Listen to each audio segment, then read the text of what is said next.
خدا میگه اگر همین حاجی میرزا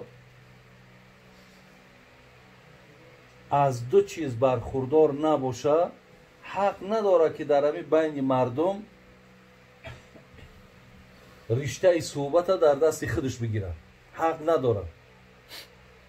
یکم حکمت، علم،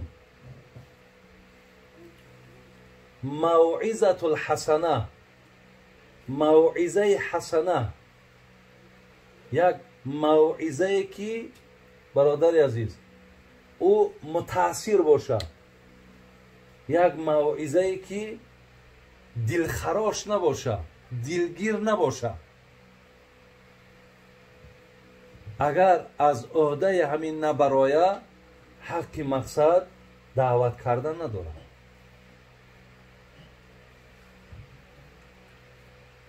در وقتهای حاضر هم که هستین بینین که هر یک کارخانه برای یک کارگر قبول کردن میگه کو بیار دکومنتوتا، چی دکومنت داری، تو کجا خوانده، چی میدانی.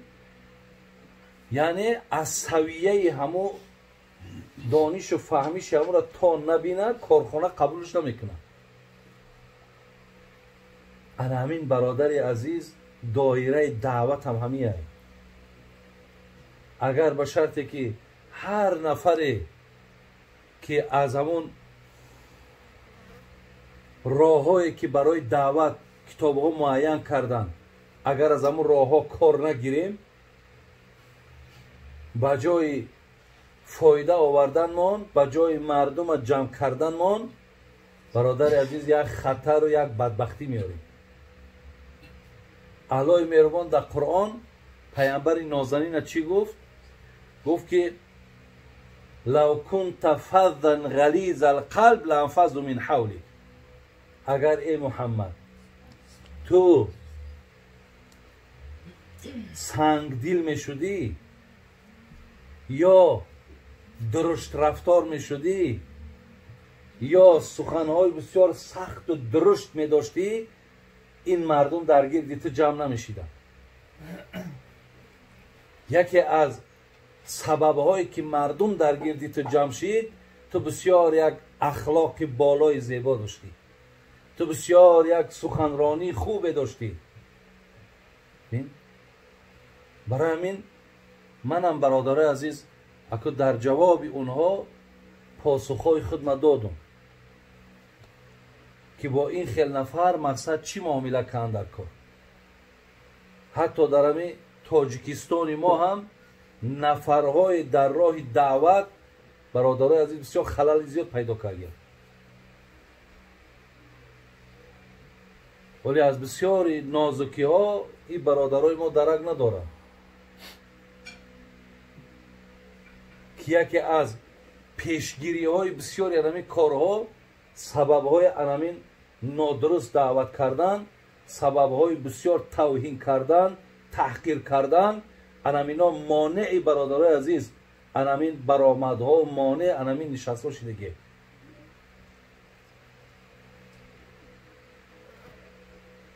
از همین لحاظ وقتی این سوال من از او شنیدم، من که چیزی را که در روبرو گوش کردگیم از دهن نفرهای بگم اول، من همو چیز به یادم آمد که یکی مبادای همین سببی همو بدبختی ها در همو جا نشود. وقتی قاری که چند بار قطعی ما همسفرهای روسیه بدیم، ملکای رفتیم، مملکتای روسیه که در یگان جای اونها مقصد مسجدها بند نمی شوند. در اون زمانهایی که با همه مسجدها مقصد همینجا هم که شده بود اونجا هم که شده بود، لیکن در روسیه منطقه رفتیم که مسجد چه بستن. گفتن چرا؟ در اونجا از حساب انامین عملها از جهت انامین مثال نادرست بیان کردن و دعوت کردن شد، حکومت همجا آمده همون مسجد بستن که ای همین جایگان بدبختی میخیزن. برای همین بسیار تاجیکان میگن خود کرده را دوا نیست. انمی برادرای عزیز تأثیر بسیار کلان داره. اینا من والله بالله تالله خواست به خاطر خدا گفتم. من یگان غرض و یگان بدبینی و در نسبت کسی چیزی ندارم. بین خدای مهربان در قرآن در سوره طه نگاه کنیم.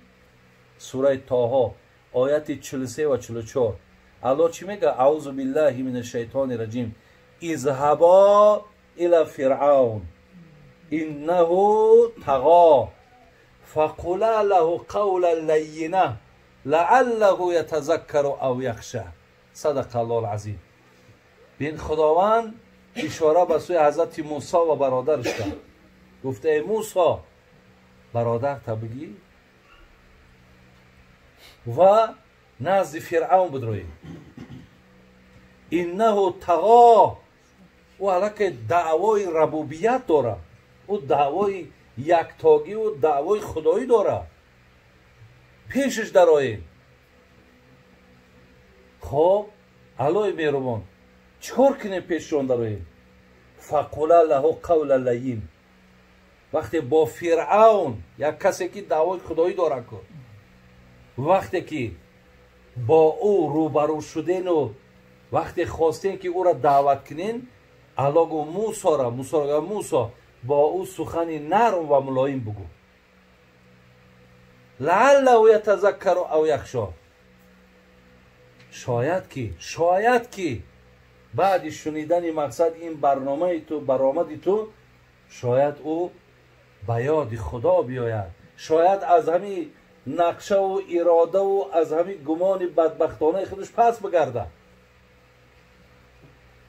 بین الله مهربان برای موسی تعلیم کرد که در برابر فرعون وقتی سخنی نرم باشه، در برابر برادرای خودمان آیا سخنی نرم زیان داره، ضرر داره؟ شرطه که ما در این معرکه بشینم هی بچه سگ بدبخت دیوس خدا زده، همین گپه، همین دعوته. انا که بعضی ما که برادرای عزیز خدامون که همتری طبیعتامون همین نمی یا که تربیه هامون ویران که هست، انا همین خیلی برآمد در کیف میکنیم.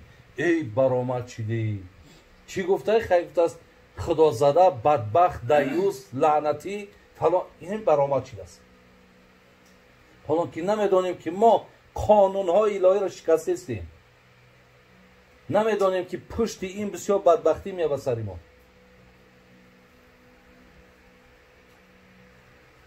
برای چی قرآن میگه و ما اصابکم من مصیبت فبما کسبت ایدیکم؟ سوره شورا آیت 30.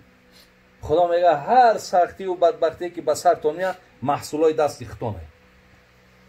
هر چیزی را که بین، هر چیزی را که همین محصولای دست خودتونه.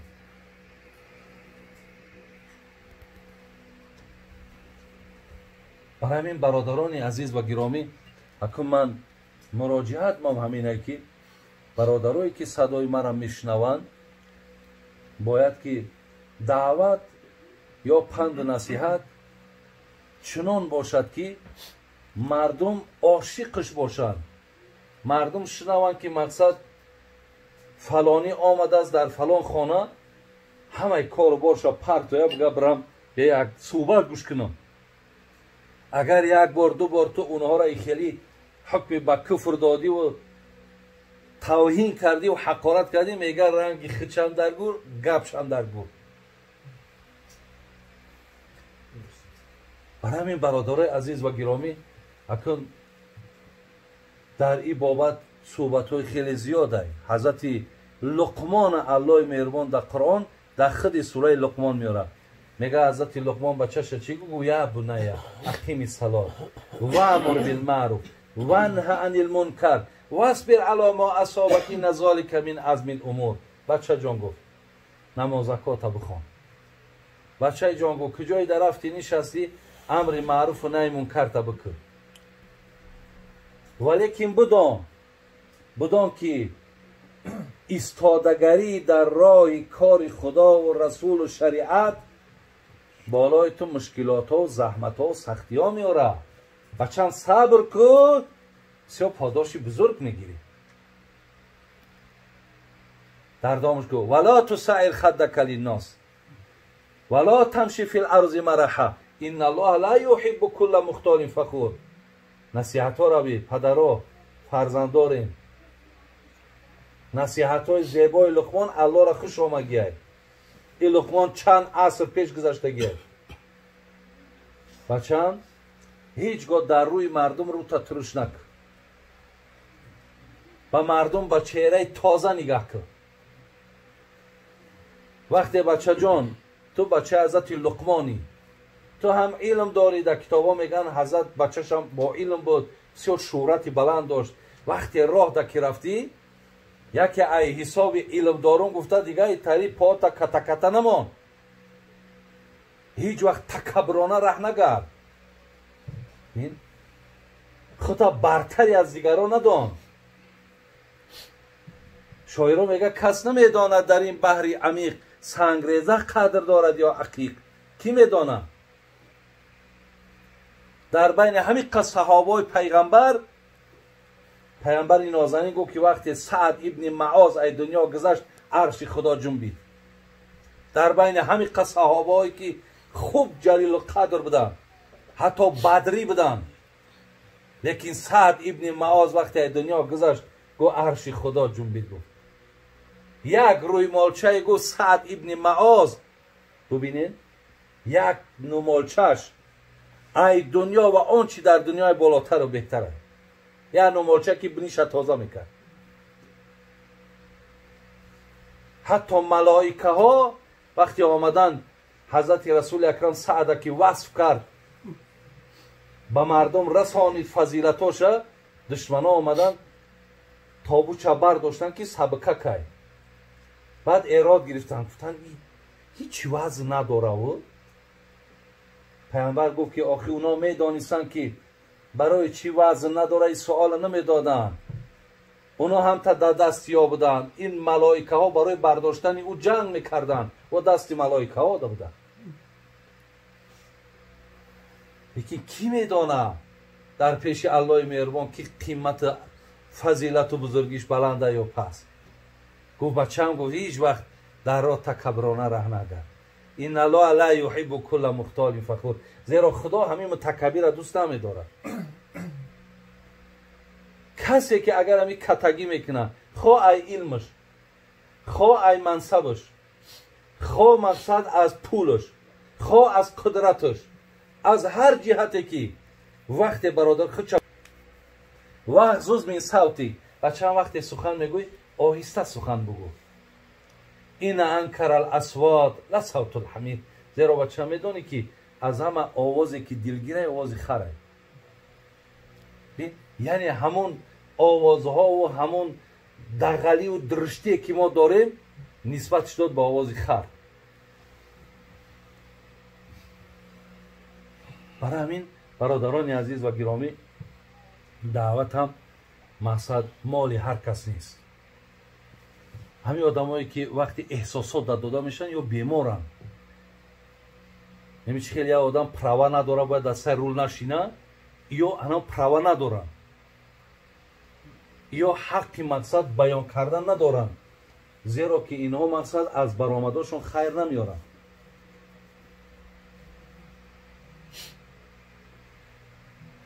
سوال همون آدم همین روز برای من بود. بسیار روسیه که ما صحبتی دراز کردیم، یک توده مقصد بچه هایی بودن. حضرت خیلی ناراحتی کردن.